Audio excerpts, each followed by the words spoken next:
Assalamualaikum warahmatullahi wabarakatuh. Perkenalkan, nama saya Nizam Faiz Ghazali dari kelas 3F PJKR Universitas Singapura Bangsa Karawang.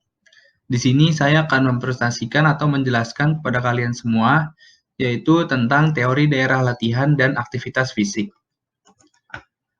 Yang pertama yaitu pengertian latihan. Pengertian latihan menurut Soeharno pada tahun 1993 adalah suatu proses penyempurnaan atlet secara sadar untuk mencapai prestasi maksimal dengan diberi beban-beban fisik, teknik, taktik, dan mental yang teratur, terarah, meningkat, dan bertahan meningkat dan berulang-ulang waktunya. Sedangkan menurut Harsono, latihan adalah sesuatu proses latihan yang sistematis yang dilakukan secara berulang-ulang dan yang kian hari jumlah beban latihannya kian bertambah. Artinya, bahwa pelatihan dilaksanakan secara teratur, berencana menurut jadwal, menurut pola dan sistem tertentu. Selanjutnya, tujuan utama dari latihan. Tujuan utama latihan adalah untuk meningkatkan keterampilan dan prestasi semaksimal mungkin. Untuk mencapai keberhasilan, ada 4 aspek utama, yaitu yang pertama ada latihan teknik. Latihan teknik bertujuan untuk mempermahir penguasaan keterampilan gerak dalam suatu cabang olahraga, seperti misalnya teknik menendang, melempar, menangkap, menggiring bola, mengumpan dalam bola voli, smash, menarik busur, teknik start, lari, dan sebagainya. Selanjutnya, yang kedua yaitu ada latihan fisik. Latihan fisik adalah latihan yang bertujuan untuk meningkatkan kondisi fisik, yaitu faktor yang amat penting bagi setiap atlet. Tanpa kondisi fisik yang baik, tidak akan dapat mengikuti latihan apalagi pertandingan dengan sempurna. Yang ketiga yaitu adalah latihan taktik. Latihan taktik bertujuan untuk mengembangkan dan menumbuhkan kemampuan daya tafsir pada atlet ketika melaksanakan kegiatan olahraga yang bersangkutan. Yang dilatih ialah pola-pola permainan, strategi, dan taktik pertahanan dan penyerangan. Latihan taktik akan bisa berjalan mulus apabila teknik dasar sudah dikuasai dengan baik dan atlet mempunyai kecerdasan yang baik pula. Dan yang terakhir, yaitu latihan mental. Latihan mental sama pentingnya dengan ketiga tersebut.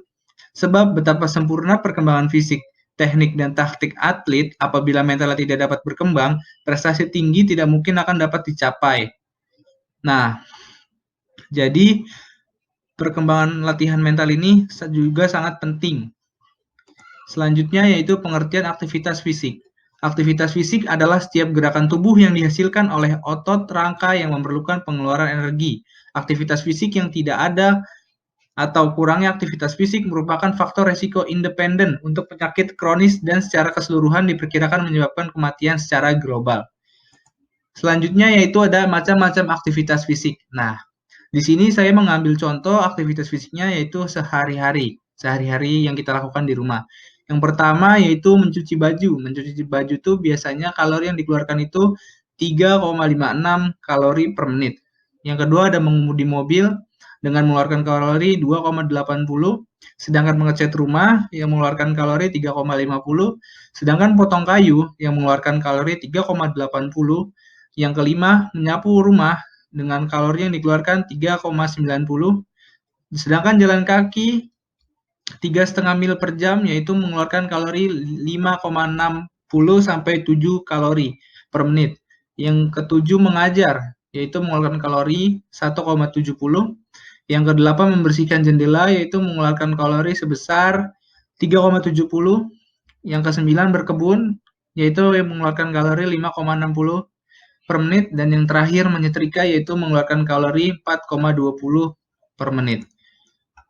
Dan yang ketiga selanjutnya yaitu training zone atau zona latihan. Training zone atau zona latihan merupakan batasan terendah sampai tertinggi dari latihan seseorang berdasarkan umurnya agar memperoleh hasil yang maksimal dalam berlatih. Contoh dasar perhitungan training zone adalah denyut nadi maksimal atau DNM.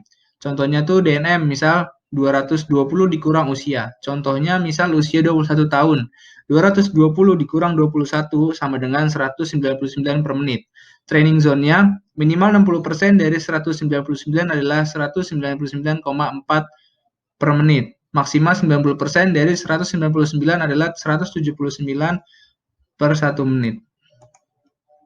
Jika seseorang berlatih di bawah batas minimal dari training zone, maka latihannya tidak akan meningkat. Sebaliknya, jika lebih dari 90%, maka dia bisa pingsan.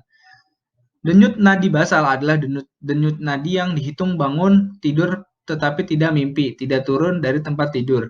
Denyut nadi istirahat adalah denyut nadi waktu tidak melakukan aktivitas 60-80 detik per menit. Denyut nadi latihan adalah denyut nadi yang harus dipatuhi dalam berlatih untuk mencapai latihan yang maksimal, 60% sampai 90% dari DNM. Dan yang terakhir, denyut nadi pemulihan adalah denyut nadi beberapa saat setelah latihan. Oke, mungkin itu saja yang dapat saya sampaikan. Kurang lebihnya mohon maaf. Semoga bermanfaat buat kalian. Kurang lebihnya mohon maaf. Wassalamualaikum warahmatullahi wabarakatuh. Terima kasih.